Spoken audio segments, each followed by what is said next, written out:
एक थी श्रद्धा और उसका कातिल आशिक आफताब। प्यार के 35 टुकड़ों की कहानी को हम इस वीडियो में जानेंगे। दोस्तों, मैं कोई न्यूज रिपोर्टर नहीं हूँ, मैं एक मोटिवेशनल स्पीकर हूँ और मेरा फर्ज है कि आपको हर वो कहानी से अवगत कराना जो आपके जीवन में सकारात्मक और नकारात्मक पहलुओं के दर्शन कराते हैं। दोस्तों, आज के इस समय में इंसानियत को समझ पाना बहुत ही मुश्किल है। आजकल मासूम चेहरों के पीछे दरिंदे पल रहे हैं, तो ये ऐसे ही एक दरिंदे की कहानी है। तो आजकल के समय में हमारे युवाओं और युवतियों को एक अलग प्रकार की मोटिवेशन प्राप्त कराएगी। वीडियो को अंत तक जरूर देखें। अगर वीडियो अच्छा लगे तो चैनल को सब्सक्राइब करके, वीडियो को लाइक करके, वीडियो को शेयर जरूर करें। तो चलिए वीडियो स्टार्ट करते हैं। एक थी श्रद्धा और उसका कातिल आशिक। प्यार के 35 टुकड़ों की कहानी को हम स्टार्ट करते हैं। जिसके प्यार के लिए श्रद्धा वालकर ने अपने बाबुल का घर छोड़ा, बिना शादी किए आफ्ताब के साथ लिव इन रिलेशनशिप में रहने का फैसला लिया। घर वालों ने विरोध किया, माँ ने समझाया, पिता ने भी कोशिश की, पर श्रद्धा ने खुद को 25 साल की उम्र बताकर अपने फैसले लेने के अधिकार को बताया और खुद ही यह तय कर लिया कि मैं आफ्ताब के साथ लिव इन रिलेशनशिप में रहूंगी। अब ये बेटी का फैसला था और उधर माँ का गम। घर से बेटी के ऐसे विदा लेने का शायद गम ही था कि उस सदमे को माँ बर्दाश्त नहीं कर पाई।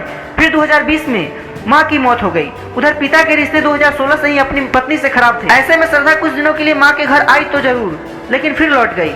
अब उसके पापा ज्यादातर फेसबुक और व्हाट्सएप स्टेटस से ही बेटी श्रद्धा का अपडेट लेते थे। उधर श्रद्धा अब अपनी नई जिंदगी शुरू करने के लिए 3 साल से ज्यादा के रिश्ते को हमेशा के लिए शादी के डोर में पिरोना चाहती थी, पर जिसके लिए उसने अपना सब कुछ गवा दिया था, यहाँ तक कि परिवार को छोड़ दिया था।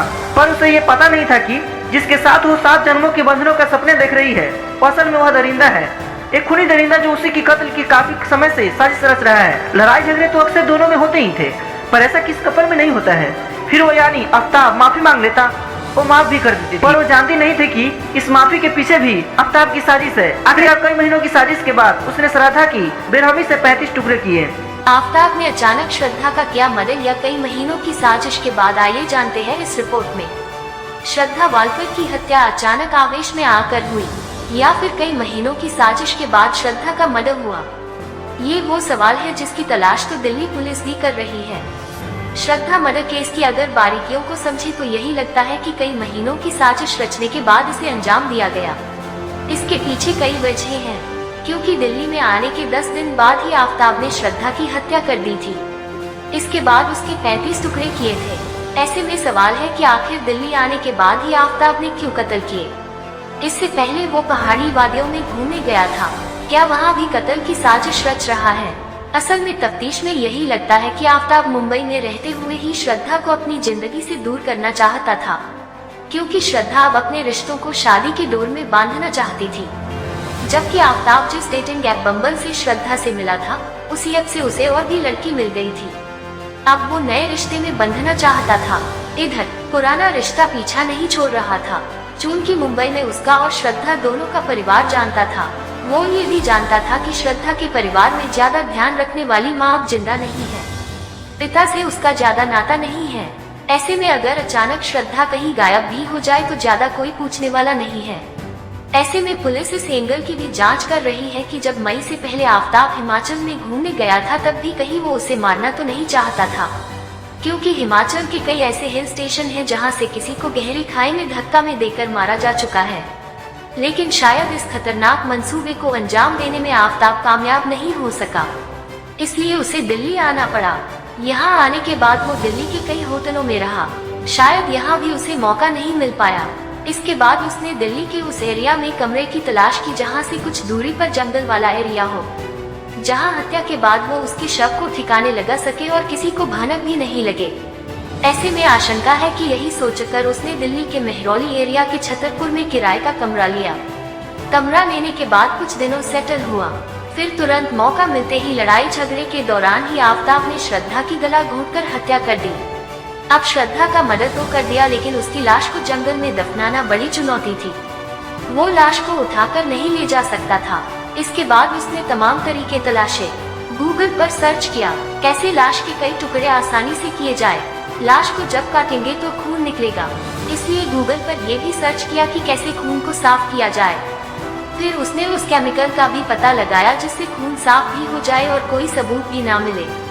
वो केमिकल था सल्फर हाइपोक्लोरिक एसिड। इसके इस्तेमाल से खून ऐसे साफ हो जाता है कि फॉरेंसिक जांच के दौरान कोई सैंपल नहीं मिलता है।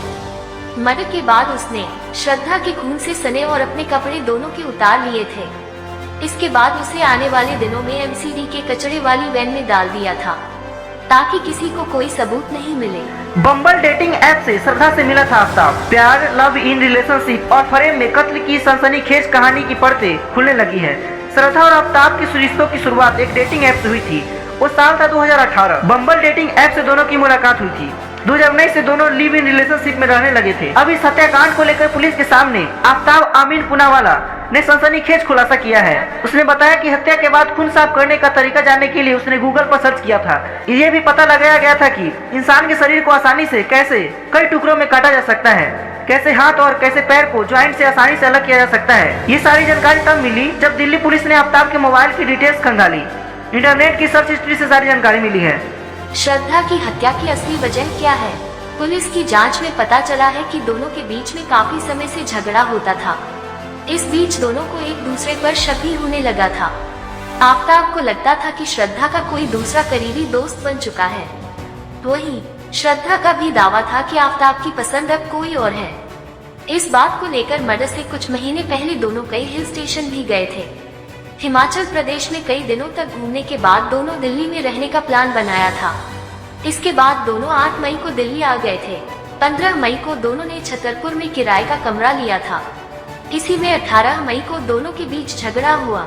लड़ाई के दौरान दोनों में झगड़ा बढ़ा तो श्रद्धा शोर मचाने लगी। तभी आफ्ताब ने उसका मुंह बंद कर दिया और गला दबाकर हत्या कर दी। इसके बाद उसके शव को बाथरूम में रख दिया था। इसके बाद वो शव को ठिकाने लगाने के लिए गूगल पर काफी सर्च किए। उसने सर्च किया कि कैसे किसी इंसान के शरीर को कई टुकड़ों में आसानी से अलग किया जा सकता है। इसके बाद उसने अगले दिन मार्केट से आरी और फ्रिज खरीद कर ले आया। फिर उसने श्रद्धा के शरीर को 35 टुकड़ों में काटा और उसे फ्रिज में रख दिया। अब रोजाना फ्रिज से कुछ टुकड़ों को निकालकर पॉलीथीन में पैक करता था और फिर मेहरौली के जंगलों में फेंकाता था।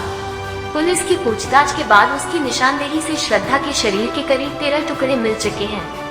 ये हड्डियां काफी दूर दूर मिल रही हैं। कई लड़कियों से करीबी संबंध में था आफ्ताब। जांच में पता चला है कि श्रद्धा की हत्या के 18 दिनों तक वो लाश के टुकड़ों को रात के 2 बजे एक बैग में डालकर उसे पीठ पर टांगता था और फिर अलग अलग जगहों पर जाकर फेंक देता था। इस पूरी घटना को अंजाम देने के लिए उसने डेक्स्टर वेब सीरीज भी देखी थी। यहीं से उसने हत्या करने का आइडिया लिया था। पुलिस की जांच में भी यही पता चला है कि आफ्ताब के कई और लड़कियों से नजदीकी संपर्क थे, जिसकी वजह से उसकी श्रद्धा से लड़ाई होती थी। इसलिए हत्या के बाद सबको ठिकाने लगाने के बाद दूसरी लड़की के साथ कमरे पर आने लगा था। ऐसे में इस बात की आशंका है कि कहीं आफ्ताब ने साजिश के तहत श्रद्धा को दिल्ली लाकर उसकी हत्या तो नहीं की। एक तरह से देखा जाए तो उसकी ये साजिश 6 महीनों तक सफल भी रही। दोस्तों, इस प्रकार हमारे समाज के युवा और युवतियों को एक प्रकार की मोटिवेशन मिलती है कि हमें अपने माता पिता के फैसलों पर थोड़ा सोचना चाहिए, फिर अपना फैसला लेना चाहिए और जल्दबाजी में किसी पर भी इतना विश्वास नहीं करना चाहिए कि वो हमारे भावनाओं के साथ खेल सके। ऐसे ही अमेजिंग वीडियोज के लिए हमारे चैनल को सब्सक्राइब करें और वीडियो को लाइक करके शेयर जरूर करें। धन्यवाद।